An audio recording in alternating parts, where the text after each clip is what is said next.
you have to guess, right, what it's going to be. And in that situation, you're thinking like, oh, he's not going to go heavy. He's going to go like lights, so I won't expect it. And he just goes fierce. That is the big, like, yeah, I'm brave. I'll do it. I'm not afraid. And sometimes you got to go for that in Killer Instinct. Well, it really is about flexing. Yeah, well, earlier it looked like that when he did a quick break, it almost seemed like a light guess break at one point in time. So maybe that's, I mean, Illusion probably noticed that and said, you know what, you're probably going to maybe guess that I'm going to do a medium now, so I'm just going to go for the heavy. Yeah, just went for heavy right away, got the recapture, and that was that. So good stuff to him. That was Thrash Heavy and Illusion. And again, these last chance qualifier brackets are massive. So I'm sure he has a ways to go in the bracket here. We have some players headed up on stage. But as you said, though, I mean, even though Thrash Heavy's been eliminated from this tournament, most likely will have a chance to come back in one of the later tournaments. Yeah, there's a bunch. And you can see that there's cabinets ahead of where we, the commentators, are sitting. Are those cabinets, though, where people can play the new build? I think that is where the new build is. Yeah, I was just going to mention. And so that should have Kim Woo, as far as I know. And in the very back, we have our bracket. So coming up next, Kim Woo is right in front of us. Yeah, exactly. Right in front of us, James, and we can't play.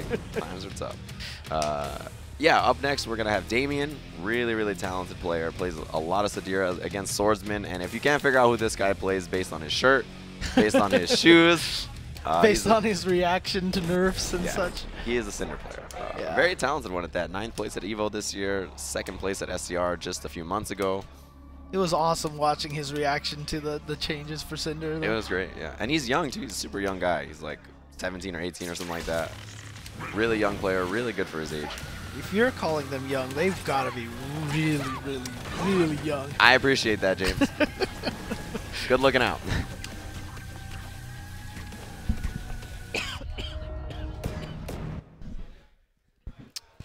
They are getting ready for the match here. Headsets are on. Things are looking serious. Game face. As you said, Swordsman was the one who got 2nd place at SCR. Yeah.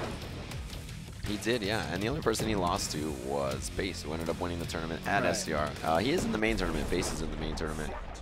So you guys will get a chance to see him tomorrow, or maybe later if he's in the exhibitions. I'm not sure if he is or not. But we are going into the match. It's going to be Sadira versus Cinder. I know a lot of Sadira players are not huge fans of this matchup.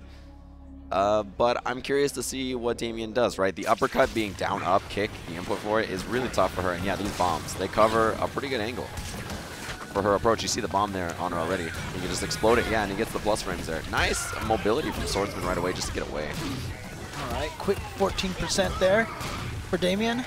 And now just has him in the corner. Mistimed the meaty throw, unfortunately, but still gets right in there. Going for low damage, you know, 1 break chance combos now. Okay, shadow counter, wow. So right away, Daymein demonstrates that he really does understand the matchup, because that is a big one. Trailblazer on the overhead version, shadow counterable the whole way through. And Daymein gets it. So it's a big message to send to Swordsman, hey, you can't get away with this kind of tomfoolery right away.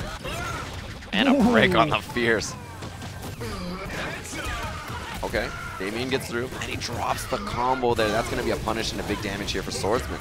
And he locks out the arms there. So anytime Sadira hits these arms, she's going to fan the flames. Yep, just going to keep losing a little bit of that life. Yeah. See the white life, see how much it's growing right now.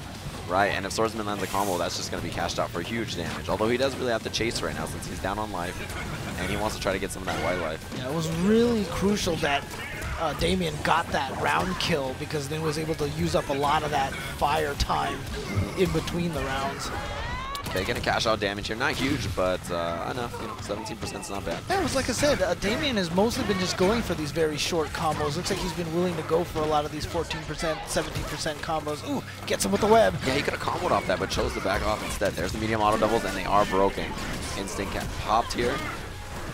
Well, Swordsman dropped the juggle. He's gonna have pressure though, for sure. Yeah. The super, yeah, he's gonna do it. 1 chance break there, not going to take any other risk. Just goes right into the bomb ender. Really smart stuff from Swordsman there. Now he's keeping himself in it. Can he get the confirm here? Oh man, he does, but just doesn't complete it after that jab series. And he's okay. So Daymein has a really good knowledge in this matchup. You can see already in just the choices that he's using to handle the approach. But that move right there, that recapture, he's ducking it. And certain characters can duck it. It is really impressive that he knows that. That is not something, that's a little nuance of the matchup that not a lot of people know. Back to this neutral here, trying to chase him down with bombs, and time is ticking for sure. 30 38 seconds on the clock. Oh, standing medium punch anti-air and stuffs the Shadow Breaker on that heavy linker, though, for sure. Trying to chase down Cinder, but there you see what you mentioned before about Cinder's mobility. So good. And yeah, after that specific combo there, Swordsman is actually in the lead, going to cash out all that white life. He can combo off this too. Oh, he's going to respect the instinct. He doesn't, and because of that, eats a combo here. Big chance for Daymein. Yeah, and again, just going for the small damage combos. That's going to be Gets shadow good counter. timing on the shadow counter. Danger. Oh, but he... Oh, man, that was such a choke. That was so scary for both players. Daymein went right for counter breaker there, expecting Swordsman to try something. Swordsman didn't bite, got a punish, but then didn't just complete. He could have just done jab, jab, jab, Trailblazer Ultra, but instead resets to the throw. Scary stuff for both players. Super tight game, though. Yeah, it's always the interesting part. Once they get down on life, obviously once you start the combo, their only chance to survive is to go for a combo breaker. That is right. But then if you know that, then you don't do anything. You don't do anything, yeah. Right, exactly. Well, the thing is there that he actually did opener and he could have ultra, but he just didn't know. I think the last hit put him in danger. Gotcha, so. gotcha. But yeah, if you do nothing and the opponent goes for the counter breaker, then that's how you stay alive in that situation. She put on a big hat. I don't know where he got it. The Hat Emporium just opened up down the street from Sadira, and she's got these weird, I don't even know what those are, tail feathers on her arms? I don't know, I don't get it. But yeah, back into the match. Swordsman. Yeah, I keep just looking at this hat. I'm just trying to figure out what's going on with this hat. I don't understand it either. Oh, Swordsman. His meaty pressure against Sadira has been really good. He has not respected instinct, though, and there's a punish on that throw whip. Good reactions from Swordsman. Burns the arms. And there's that uppercut. One of the reasons Sadira players dislike this matchup, and that is a shadow counter. Yeah, 3 hits on that always if you can shadow counter the 3rd hit. Good situation for yourself. Looked like he missed his manual. Ends up dropping the combo. Trailblazing back, and that's the strength of triple Trailblazer, right? Is you can come back at pretty unpredictable angles there. Arms are on fire. And if the opponent's just looking for that 3rd Trailblazer, then you just do nothing, and then they're not going to be able to punish it or anything. Exactly, exactly. And breaker on the Fierce. Yeah, I was just going to say, that is a Fierce there, and you can pretty easily tell based on range. Oh, lights the arms on fire. Had he just done damage under, I think he might have killed, but Swordsman instead opted for that. Okay. Well, here's a huge opportunity now for Daymein, getting right back in there, getting some damage. It's like you said, he probably should have had this life already down, but... Oh my god, that combo. Why not do 5 uppercuts? Why not? Let's just do 5 real quick. You're not going to break this. Nobody knows how to break this. There's that answer again. Yeah, Daymein, good stuff to him. Swordsman just out of instinct now, not going to be fired up anymore. Yeah, unfortunately, you know, Daymein keeps using that, you know, the super to fish him out of the air. Yeah. But now he's left with no resources. That is a problem there, yeah. And you see that OS there with the chain. It's always going to catch backdash. Oh, he got him with the counter breaker. No. Big damage time. Is he going to do damage ender? He does go for damage ender. This is also a hard knockdown, so he gets a nice little setup after a bomb. And he jumps back. Nice evasion from Swordsman. That is one of the important parts. I feel like Daymein thought he was in the middle of doing something, but Swordsman had not committed to anything, just able to jump out. Yeah, I mean, that's a really good move to just throw out. It's very fast. Oh, when you see the webs there, not quite hitting Swordsman. Okay, big jump over, empty jump. Low, blocked by Swordsman. You see the interrupt on Trailblazer there. Good stuff to Daymein, he knows. This is going to be big pressure here. Next hit will actually open him up and put him in danger. There's the shadow counter, though. When he broke, he took the risk on the heavy auto doubles. He said, Daymein, no respect. You and I are not friends. I'm up 2-0 in the set. I will break that 100% of the time. That's a big message to send. I mean, that's always another tough thing, too, is because the heavy auto doubles last so long, they could break it early or late. You just have to really get an understanding of how fast your opponent can recognize those. Yeah, and not only that, but like, will he break or not? Right, you have to say, is he going to be brave enough to hit those 2 buttons together and risk his entire life for this one moment? And then Swordsman said, heck yes, I will. Yeah, so I'm curious now if we're going to see some more counter breaker attempts. Maybe, I mean, it looked like Swordsman reacted to that heavy almost instantaneously. Oh, yeah, super fast. Ooh, Shadow Jago for Daymein here. Strong character for sure. Recently released. A lot of people are not familiar with how to fight against. Right. And he, you know, has not been out for long. You can see that air fireball definitely going to be useful against Cinder. Setting up all those bombs and using that to get in. Exploding them, like I said, gets all those plus frames. Yep.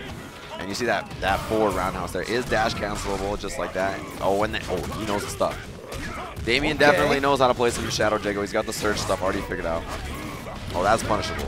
Oh, but he didn't get in. Swordsman now going to eat a shadow counter himself. Yeah, we've already seen now Daymein is really, really adept at shadow countering. Yeah, he knows how to handle this. He really, really does understand the Cinder matchup, which is important, right? This is a character that a lot of people say is very unsafe, right? He has a lot of things that you can kind of figure out and stop in situations. And it's pretty noticeable. Okay. He has fired up after, so he does get the juggle. And there's that uppercut challenge again from Daymein. Oh, that's uppercut. Oh, and he just side switches. Else. Yeah, okay, okay. Wants to put him into the corner. Get some good damage here now. Lights the legs. Oh, and there's the heavy auto double. Counter broken there would have taken the round. On the shadow counter, yeah, he's just too ready for that. You can't continue going time, with that. Every time. I think that's at least the third or fourth time we've seen him do that. He's probably just going to try to chip him to death, and yep. Yeah, Roundhouse Trailblazer is shadow counter, but wow, fancy juggle there. Even spent some meter. I don't know why he felt that was necessary. Just maybe, just used to it. It's something you go for pretty often. Oh, and that is a combo off. I like the counter with that stand jab. It is a good counter, yeah. It looks good. It makes your opponent upset, and it's actually just a really good option. It's just a good way to kind of disrespect, you know, your opponent's offense. It's a nice little check. Oh, okay, he's going to be able to get through here. Oh, what a max punish. Nice. Super sick from Daymein there. Was ready for it. And you see the tether on Swordsman there. Now it's gone. But when he tethered this Shadow Jago, he actually takes your meter when he does his surge moves and shadow moves. He's a greedy man like that. He's not a big fan of sharing. Okay, interesting reset there from Daymein. There's a lot of white life, and yeah, I was gonna say that breaker there removes the white life. Good stuff, the Swordsman. All right, gets right in there, dash cancel, uppercut. Oh man, if he can hit a button in the shadow, it'll be enough to cash it out. Can he just chip him out with it? Yeah, okay. Oh, that was enough. Yeah, it was just uppercut there. Not a lot of chip on that at all. And that combo's gonna take the round. Swordsman living on a pixel, but a pixel could make it happen. So far, this character switch for Daymein seems to have worked out. But let's see if Swordsman can figure out a way. Damn, so much damage. Just a few bombs here. I think one of them was fired up is why I did so much. Oh, that's okay, nice throw. Yeah, there it is. Yeah, I mean, like I said, it was going to take a lot for him to make that comeback. Oh, yeah, definitely. I mean, the man's living on a pixel. Maybe if he lit his legs on fire, his arms on fire, and then got another combo, right? 3 mistakes in a row with no breakers, but Daymein going to take it. I hear character select. I'm curious to know if Swordsman has another character he's going to pull out. Is that just something about the matchup? Well, because the thing is, he has 2 more games, right? Yeah. So maybe he's thinking to himself, I could try another character, see if it feels better, and then go back to Cinder. I think he's going to probably stick it out with Cinder here is what I expect. So. That, I mean, that's his guy, right? It's on his shoes. It's on his shirt. It's who he cried tears over in the rebalance for, so, you know, that's his guy. But you see the speed on these fierce fireballs means that pyro bombs and the fireball are pretty even in terms of zoning. It's just really about who gets started first. Yeah, I mean, one thing that I do like about this pick for Daymein is that he is able to kind of play a keep away and a inside game. He can keep, what a perfect, beautiful read on that combo breaker attempt. He's going to be able to get some big damage here. And build a lot of meter, which is really important for Shadow Jago. You see surge dive kick there. Wow, back-to-back uppercuts for Swordman. Not afraid to repeat. Okay, first time he's gone to that. Interesting manual fireball there out of the back roundhouse. Ooh, we went for the counter breaker in the air. And that's going to give Swordsman an opportunity. Sets the arms on fire. Now he wants to cash out that white light. And he's going to be able to. That's massive damage here, you see. Still on that one chance break. 37% has the plus frames in the Trailblazer, but Daymein just catches the back throw. Cashes it out. He's going to be able to uppercut here. Oh, goes the wrong way. No break on the lights either. And he breaks the fierces again. Yeah, I mean, that was the kind of situation where the health was right down at the end, so he just really wanted to stay alive. Yeah. But again, you know, that's one of those situations that maybe you just don't go for the breaker, and then the opponent goes for the counter, and then you live because of that. Oh, he got him with Annihilation. This is going to be absolutely massive damage. That is instinct only for Shadow Jago and does a ridiculous amount, 48% unbreakable there. And that's mental damage too, right? Because if you're Swordsman, you're like, I just got hit by that in tournament. That's probably the first big major where that's been landed. So, okay, backdashing a Dark Catastrophe. And there's the back roundhouse. It is an overhead. Yep. Man, this is looking like all Daymein so far here in this game. Yeah, this counter pick with Shadow Jago has been working out so well for him. Yeah, definitely. And I mean, like I said, he's a relatively new character. A lot of people are kind of unfamiliar with him. Okay. Oh, nice. Good confirm. And he breaks the last 3 hits of Trailblazer there. Oh, right into Ultra. Damien's going to take this game here. He's going to tie it up 2-2. He's letting the Ultra rock. Again, just kind of one of those situations where maybe you're trying to do a little bit of extra mental damage to the opponent. Why not? And then miss the follow-up after, of course. That's the best part about doing full Ultra. You do the whole Ultra, and then you go for the follow-up after, and then you drop it. In front of all the people watching at home, they're just like, man, who do you think you are? I could do that at home. Now you got to imagine Swordsman is just thinking really hard, probably second-guessing himself a lot, but he's not going to go for any change. He's going to stick with Cinder. Yeah, that's his guy. That's who he's sticking with. Yeah, but see, this is what I mean. This kind of ability to stay away and not be threatened. You know, he can trade with the bombs. He didn't have that ability with Sadio. Right. But now he has to respect it. He's not throwing those fireballs, otherwise he's just going to eat a bomb explosion for free. There's that level 1 there. And you see the arms are on fire. Daymein does not care. He's used them so much, and the wildlife is massive. It's still building here. Okay, he gets it. Look at the white light. If he catches this out, that's going to be massive damage. Look at that. Level 4 Ender and lights the arms on fire again. 40%.